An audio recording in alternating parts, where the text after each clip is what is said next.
mas não abandonados, abatidos. Grita aí bem forte, segura todo credo, estamos de pé. Vamos, igreja, e não faligamos pelo que temos, e o que nos move é o que nós temos. Tira a nação santa, somos a igreja, vivemos por fé, estamos de pé. Celebre ao Senhor, tira o seu pé do chão. Aleluia.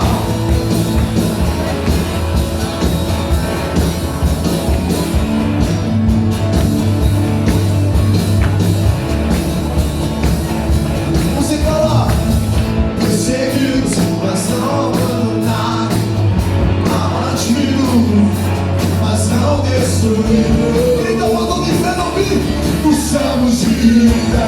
Vamos, igreja, não, e não caminhamos pelo que temos, e o que nos move é o que nós temos.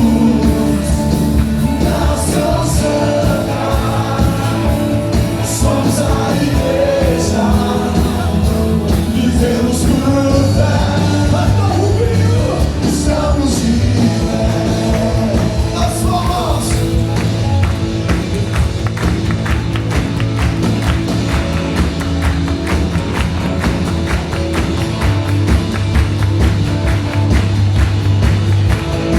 Vamos declarar todos juntos a perseguição. A perseguição não parou a igreja. Nós não parou a igreja. Os leões não pararam a igreja do Senhor. O inferno não pode prevalecer. Vamos avançar, não vamos parar de crescer. Ninguém pode parar a igreja do Senhor. Tira a perseguição. A perseguição não parou a igreja. O Coliseu não parou a igreja. Os leões não pararam a igreja do Senhor. Diga o inferno. O inferno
tive o privilégio de receber o convite do presbítero Fernando e sua esposa Mariana para estar aqui hoje com vocês. E é um tempo que nós estamos aqui adorando, buscando, muito gostoso. E não vai ser diferente agora, que Deus tem uma palavra no seu coração. Nós temos vivido um tempo, a igreja tem vivido um tempo de muita perseguição. É algo muito velado, mas é algo que é uma permissão de Deus para que haja um grande crescimento. É o tempo da igreja se manifestar para este mundo. E eu vejo que Deus, existem homens que procuram a Deus, mas existem homens que Deus procura. Deus procurou um homem, nós vamos falar sobre esse homem hoje, que é Davi. Quero que você abra sua Bíblia no livro de Atos dos Apóstolos.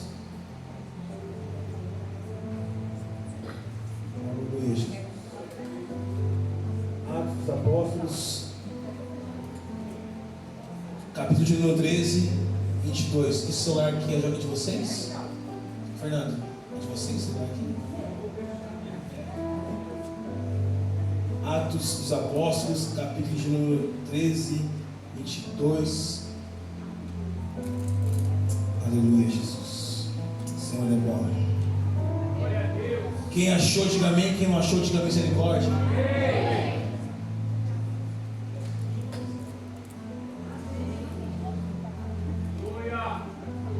Glória a Deus. Vamos ver o texto então. Diz assim: Atos 13, 22.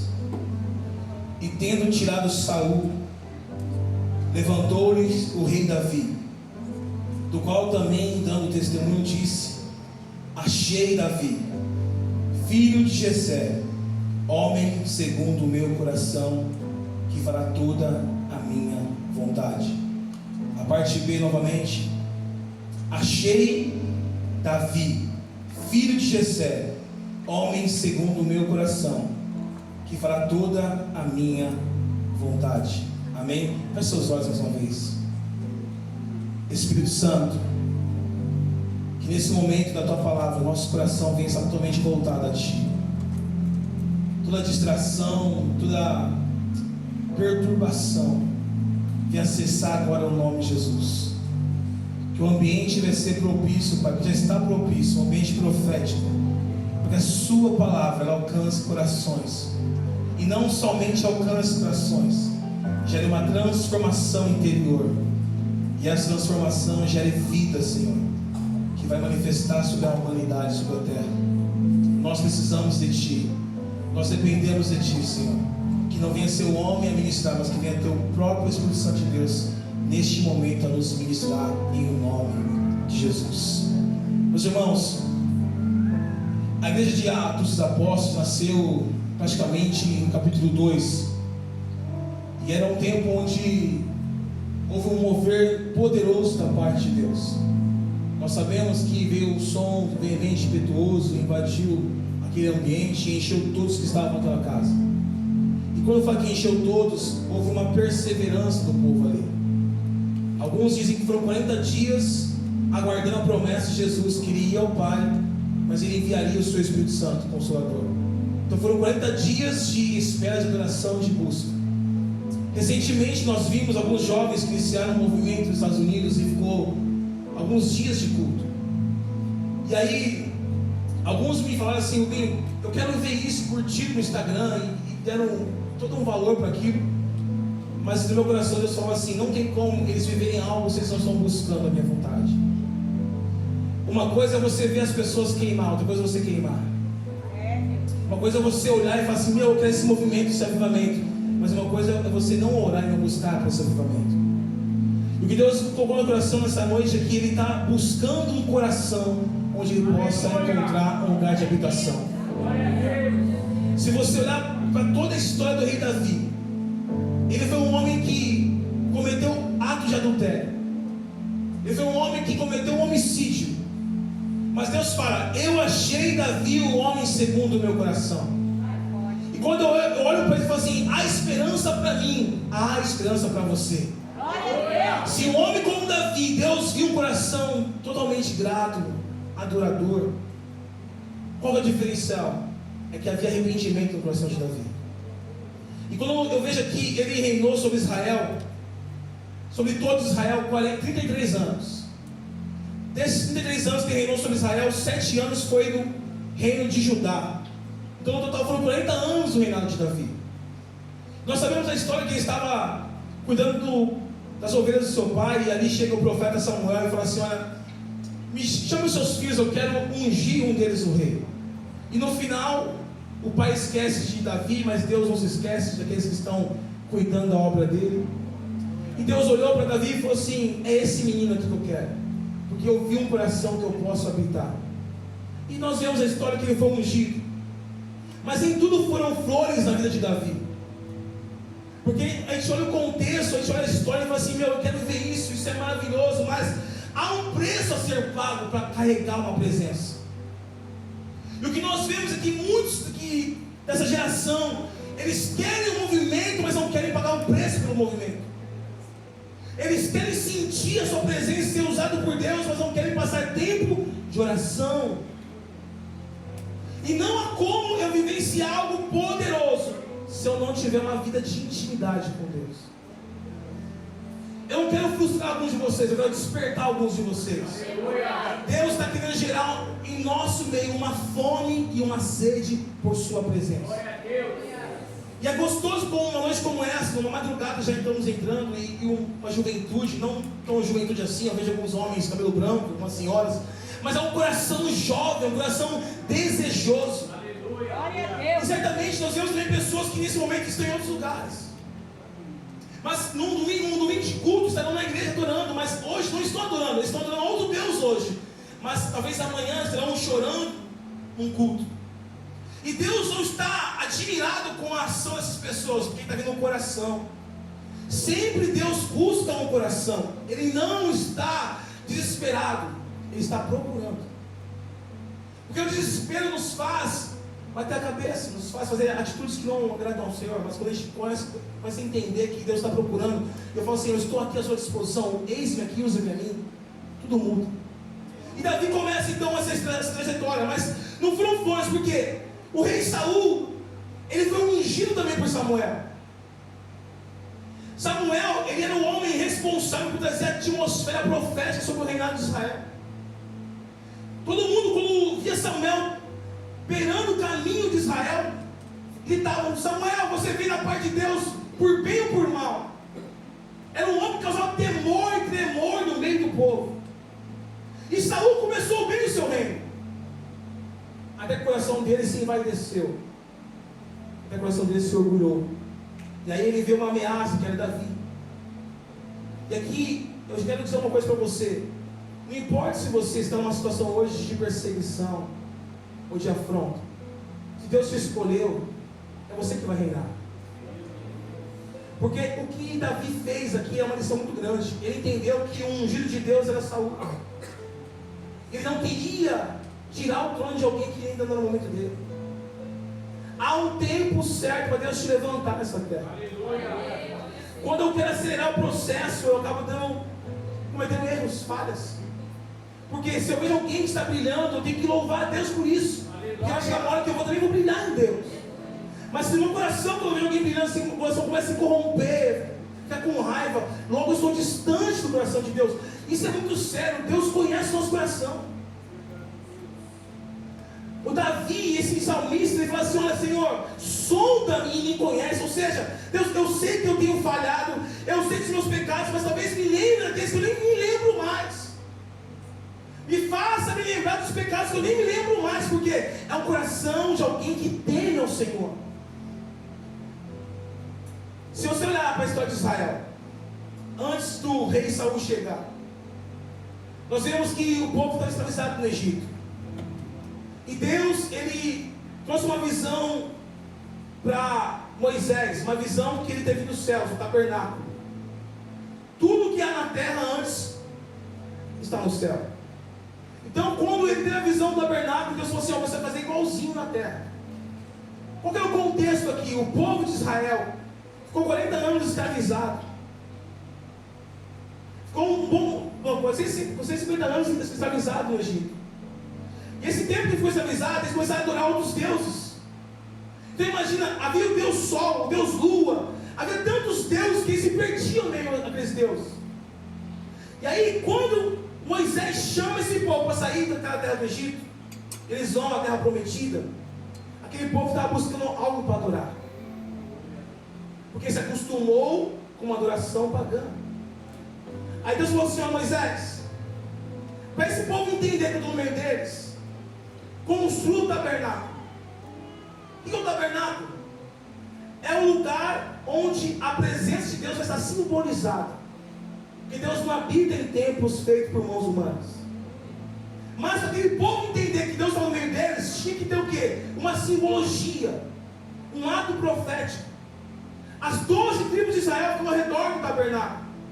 E você vê que havia o átrio interior, havia o santo lugar e o santíssimo lugar. Jesus, em um momento da sua caminhada, ele está alertando os discípulos. E todos os judeus. E ele fala assim: ó, eu sou o caminho, a verdade e a vida. Para o judeu, quando ele falou essas 3 palavras, houve um grande entendimento. Porque no hebraico, o átrio interior, dentro do tabernáculo, ele se chama o caminho. O santo lugar, onde está o candelabro de ouro, onde está a mesa dos pães da preposição, onde está o incensário, chama-se a verdade. E o santíssimo lugar, onde está a arca da aliança, é chamado de a vida. Então, quando Jesus fala assim para os discípulos, diante da multidão: eu sou o caminho, a verdade e a vida, eu sou o tabernáculo de Moisés. Eu sou o único caminho, o único acesso ao coração de Deus. Então, para o judeu, quando ele tem esse entendimento, ele sabe o quê? Que Jesus, de verdadeiramente, é o Messias prometido. Só que há um lado que simbólico, que é a arca da aliança. Todo esse movimento do tabernáculo é para poder portar a arca da aliança. Era um lugar onde era representada a Shekinah, a glória de Deus. Vocês estão com sono, gente? Não. Glória a Deus. É você mais objetivo, prometo. Aí, quando Moisés constrói a arca, constrói o tabernáculo, para onde ele ia? Ele desmontava o tabernáculo e caminhava com o tabernáculo, porque era um ato simbólico, mas que se movia com o povo. Porque desde o início Deus está se movendo no meio do povo dele. Quando Noé ele constrói a arca, não é a arca da aliança, é a arca de Noé. Ele constrói aquela arca, então a arca sai de um lugar e vai até o lugar que Deus determinou. Um pouquinho antes, em Gênesis, o Espírito do Senhor estava pairando sobre a face das águas em movimento. Ele só pode parar de se movimentar quando ele achou o corpo, que somos nós. Mas ele não pode movimentar, porque eu e você temos que continuar em movimento. Glória a Deus. Toda vez que eu estou parado, eu não estou cumprindo com o propósito de Deus na minha vida. É verdade.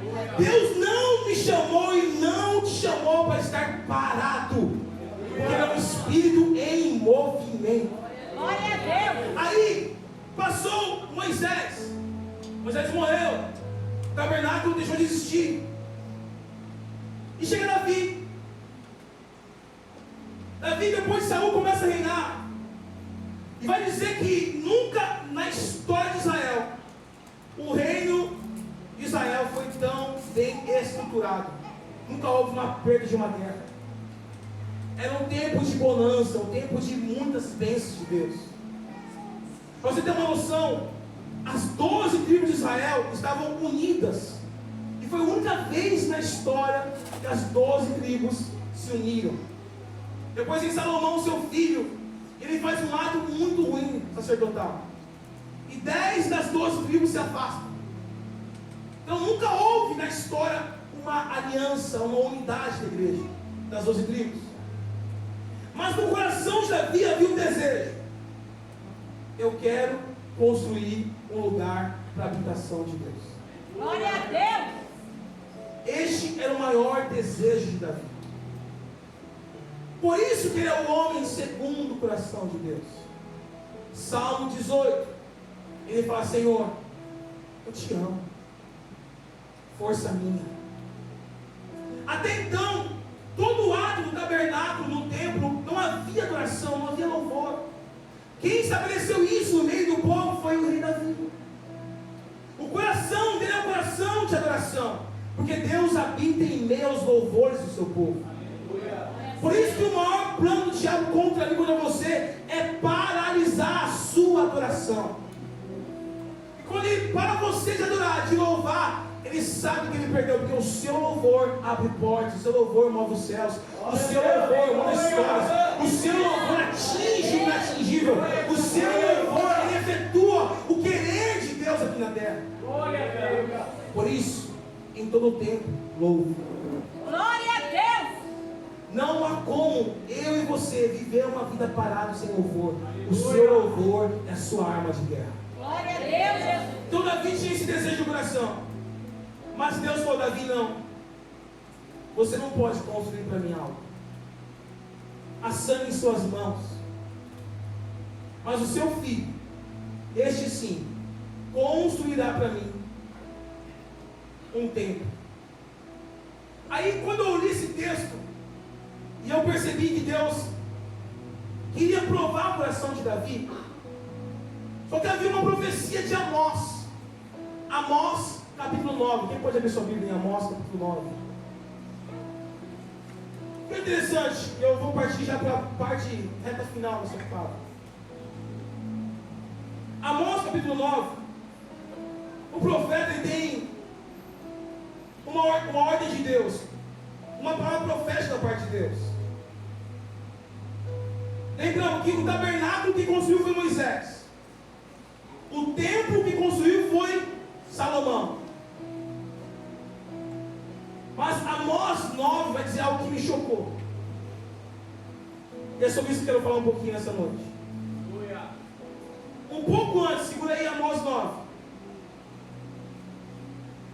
Davi, em meio às suas guerras, ele fugiu muitas vezes do rei Saul.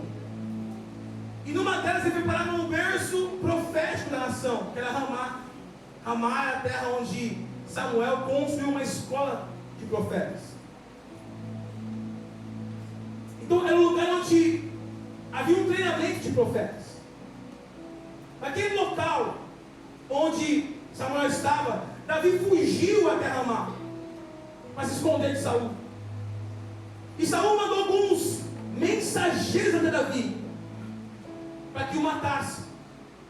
Chegando em Ramá, os mensageiros começaram a profetizar. Saul descobre que aconteceu isso e mandou outros mensageiros, uma segunda leva. Aqueles homens foram até Ramá, na escola de profetas, e quando chegam lá, começam a profetizar. Saul mandou a terceira leva, 1 Samuel 19. A terceira leva chega até lá, na escola de profetas, para buscar Davi, para matar Davi, mas começa a profetizar. Não satisfeito, o próprio rei Saul falou: eu vou resolver esse negócio. Ele vai para Ramá.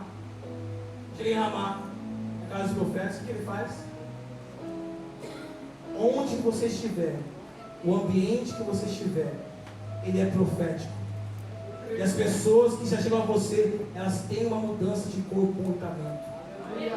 Glória a Se Deus. você carrega um espírito de profecia ao seu redor, até aqueles que encontram você começam a profetizar. Porque Deus é o Deus que une, Deus está acelerando o propósito. É muito louco isso, gente. Isso aqui são informações que estão relatadas para que a gente possa entender que nós não somos qualquer um no meio da multidão. Que vale a pena pagar o preço, vale a pena se esforçar, vale a pena estar aqui uma noite adorando, porque você carrega algo que o mundo não tem. Nós somos portadores da arca da aliança. Chegamos em Amós capítulo 9, o verso de número 11. Lembre-se, quem construiu o tabernáculo? É uma pergunta retórica. Quem construiu o tabernáculo? Moisés, gente, imaginou? Quem construiu o tabernáculo? Moisés. Quem construiu o templo? Salomão. Quem construiu o templo? Salomão. Mas olha o texto de Amós 9, 11. Naquele dia levantarei o tabernáculo caído de Davi. Sabe o que é isso aqui? A intenção do coração de Davi para Deus já foi o cumprimento da promessa. O tabernáculo Moisés construiu. O templo Salomão construiu. Mas o coração de Davi queria construir algo para Deus. E Deus reconhece isso nessa profecia. Ou seja, se você tem um coração, ainda que você tenha um plano, Deus já o tem como executado nos céus. Se você é alguém que busca, que semeia, que ora, Deus já vê o seu coração e fala assim, já está acontecendo, filho. Glória a Deus, eu creio. Ainda que você não veja, eu testemunharei do que você desejou no seu coração. Porque você é segundo o meu coração. E todo aquele que é segundo o meu coração, eu já estou realizando uma grande obra. Isso aqui é muito profético. Nós vamos continuar o texto aqui, olha aí. Vou reparar as suas brechas e levantá-lo das suas ruínas. Vou restaurá-lo para que volte a ser como nos dias da antiguidade.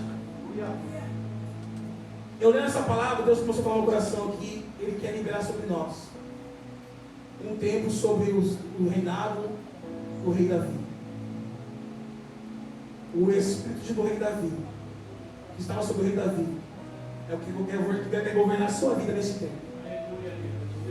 O rei Davi aqui, o reino dele era um reino de adoração. Era um reino totalmente voltado à adoração. Glória a Deus, Jesus. Algumas guerras eles não tinham que ir, eles tinham que adorar. Glória a Deus.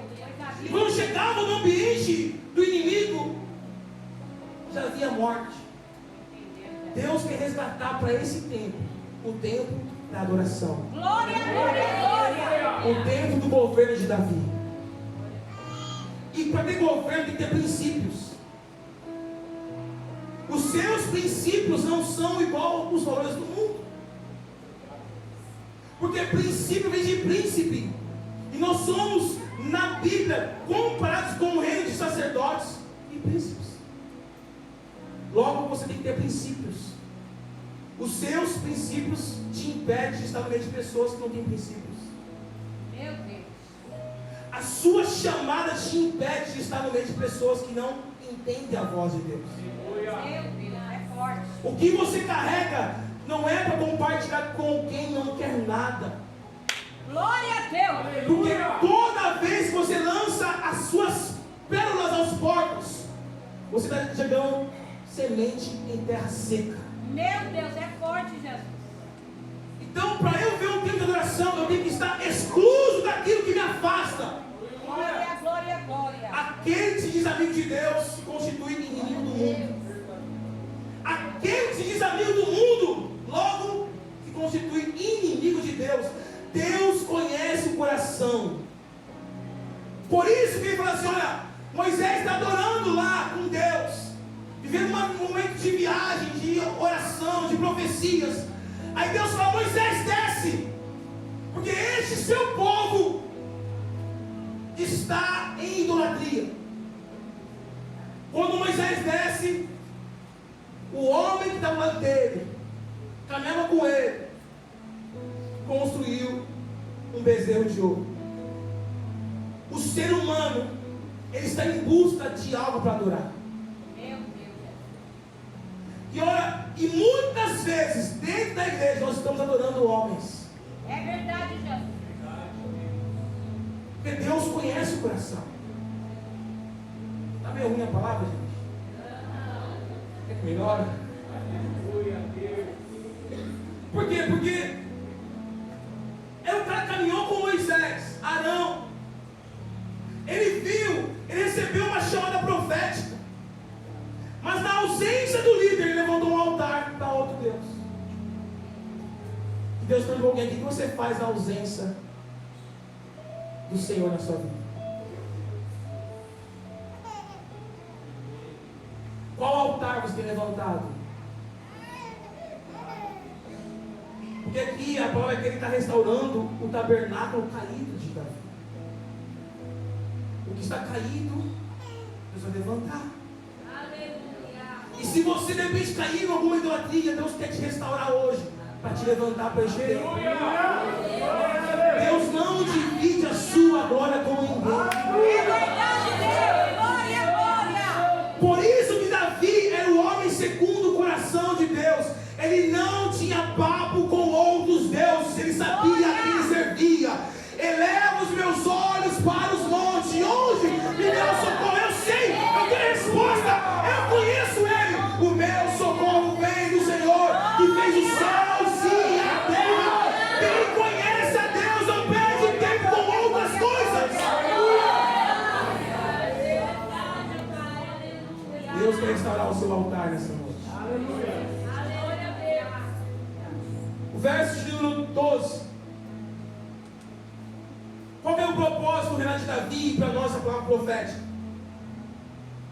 Para que o meu povo tome posse do restante de Edom e de todas as nações que são chamadas pelo meu nome. Edom é uma figura profética dos filhos de Ismael, os edonitas, os muçulmanos. E o que tem a ver isso comigo, Rubinho? Tem a ver com que Deus está falando assim, ó, nesse tempo de restauração, eu quero te usar para alcançar os gentios. O que é o gentio na Bíblia? Todo aquele que não é judeu. Qual que era a Bíblia de Atos, capítulo 15 aqui? E Tiago se levanta e começa a falar. O povo, uma igreja muito nova, recebeu o Espírito Santo de Deus, mas pensou, é só para os judeus. Quando Deus dá uma visão para Pedro do lenço descendo, Cornélio, Deus vai falar para Pedro, Pedro, o meu evangelho não é só para vocês. Há uma necessidade para esse tempo de você evangelizar pessoas. Glória a Deus.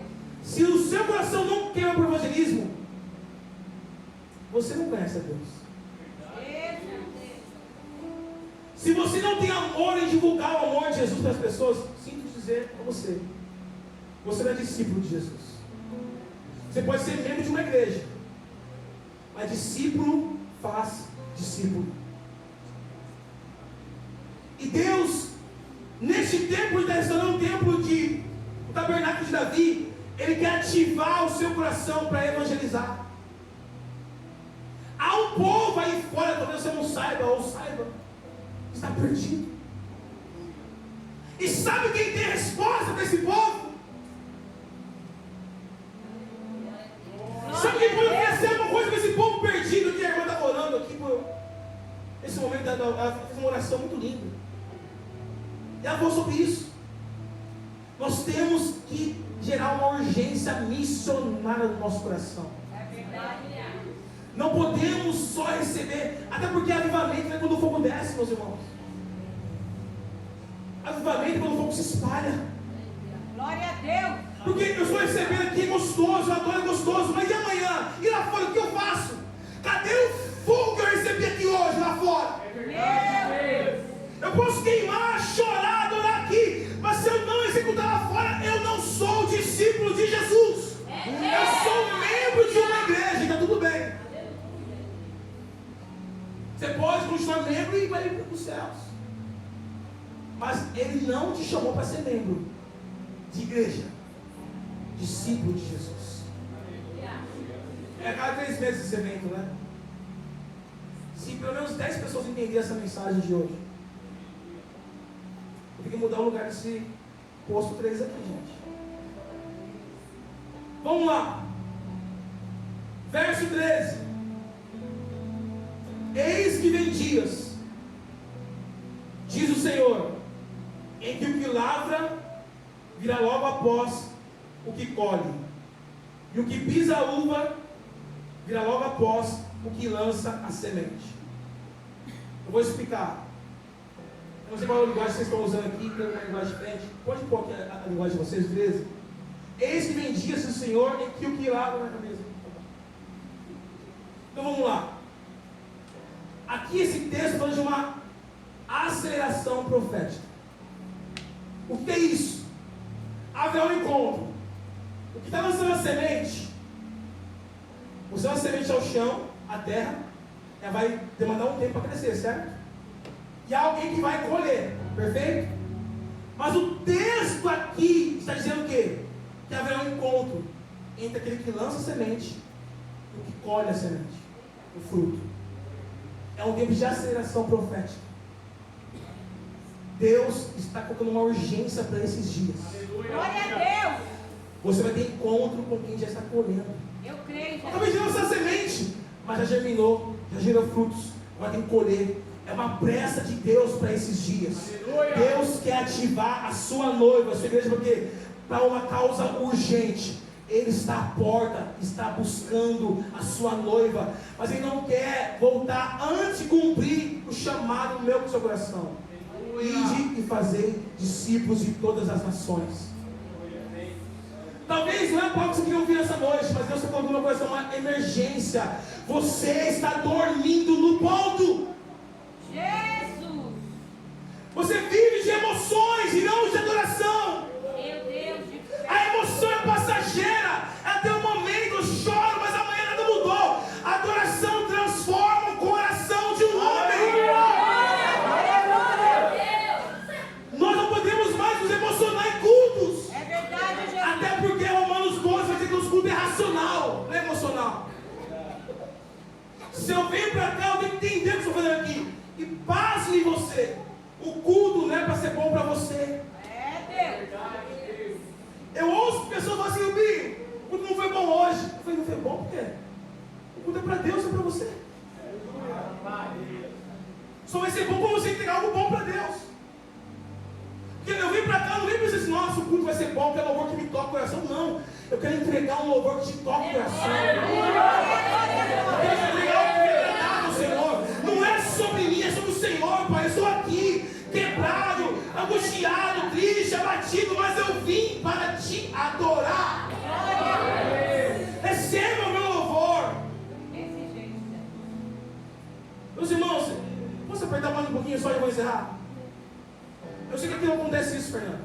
É mais talvez na Aperta minha que tá igreja. bom, Jesus. Mas eu vejo pessoas que nada contra vocês, tá top aqui. Daí, eu não sou muito fã de Instagram, gente. Deus me proibiu de ter rede social. Jesus. Proibiu. Na época da eleição, Deus falou assim, Binho, você está distraído. E de certa forma, a igreja ficou distraída mesmo, né? Levantou um altar com um homem na terra. Aí Deus não permite isso. Aí Deus falou assim, filho, você pode... eu já Twitter. Tem gente que não sabe Twitter, né? Twitter é pra velho. Aí Deus falou assim, tira isso. E o tempo que você gasta aí, gaste em oração na minha presença. Meu Deus, é forte. Porque minha esposa tem Instagram, eu tenho que ter um também, que eu mal uso. Até as curtidas, assim, as postagens que eu faço pra ela que posta. Aí ela curte. Mas eu falo pra ela que eu amo, eu gosto de falar com a pessoa olho no olho, né? Mas hoje nós temos uma necessidade de mostrar pro mundo, né? Certo? Se tem a esposa lá, aqui, o meu amigo aqui, ó, eu te amo, meu irmão. Pode ir na rede social e falar assim, meu irmão, eu te amo. Pra quê? Pra mostrar pro mundo que eu amo você? Aí Deus falou assim, filho, ó, não dá certo, tira isso. Aí eu falei, meu Deus. Só que eu vi esses dias. E aí, você começa a ver a igreja do Instagram, é uma igreja muito herética, né? Muito perturbada. É verdade. O solo da guitarra é um solo do rock lá do mundo. É. O cara pregando, escapa palavrão no meio da pregação. É. E aí, eu consigo tentar imaginar o Deus olhando. Aí, talvez Deus pense assim, pra quem que é esse culto aí? Eita Deus. Por quê? O que Deus busca em nós? Santidade. É verdade, Jesus. O que é santidade? Separação. Só que se eu venho pra cá, Tá bom, Jesus. pensando lá fora, eu não estou aqui. E eu digo, imagina pra você uma dica. Não venha. Talvez o seu sono é mais precioso do que a bênção de Deus. Posso fazer aqui? Assim, gente, eu sou pastor de igreja. Glória a Então, Deus. assim, normalmente eu tenho que dar honra ao pastor da casa. Só que se eu permitir, eu vou lá. Por quê? Há uma confusão, gente. Nós estamos preocupados com o que as pessoas vão pensar sobre nós. Desse jeito. Os nossos cultos são ligados ao Instagram. Tudo bem, nós temos que ter hoje rede social e está alcançando muitas vidas. Mas já tem uma mídia para isso, não tem uma mídia para isso? Por que você está na hora do culto mexendo no Instagram? Por é a mídia que só quer ganhar dinheiro. Como é que é? A mídia que só quer ganhar dinheiro. Mas aqui é uma mídia boa, eu senti. Aqui é uma mídia que ama Jesus. Glória a Deus. Mas tem uma mídia aí que você carrega no seu celular. Eu pergunto na igreja assim, gente, que usa a Bíblia hoje? Quem usa a Bíblia? Aí levanta a meia dúzia. E celular? Todo mundo. Tem Bíblia no celular? Tem Bíblia no celular? Tem? É importante. Mas se você não põe no modo avião, se você está no culto e está lendo um texto de Amós, e vê uma mensagem no Instagram, o que você vai fazer? Logo, você não está aqui. É tempo de você largar tudo aquilo que te afasta da vontade de Deus. Glória a Deus. Porque o Davi, que eu vi aqui na Bíblia, por mais que ele errou, mas ele largou o pecado. Ele não se conformou com o pecado. Salmo 51, ele fala assim, Deus, por favor, não retires de mim o teu Espírito. Lava-me com sopo, purifica-me. Mas por favor, eu suplico, eu clamo, não retires de mim o teu Espírito. Aleluia, Jesus. Para essa geração, Deus, por favor, não retire de mim o meu Instagram.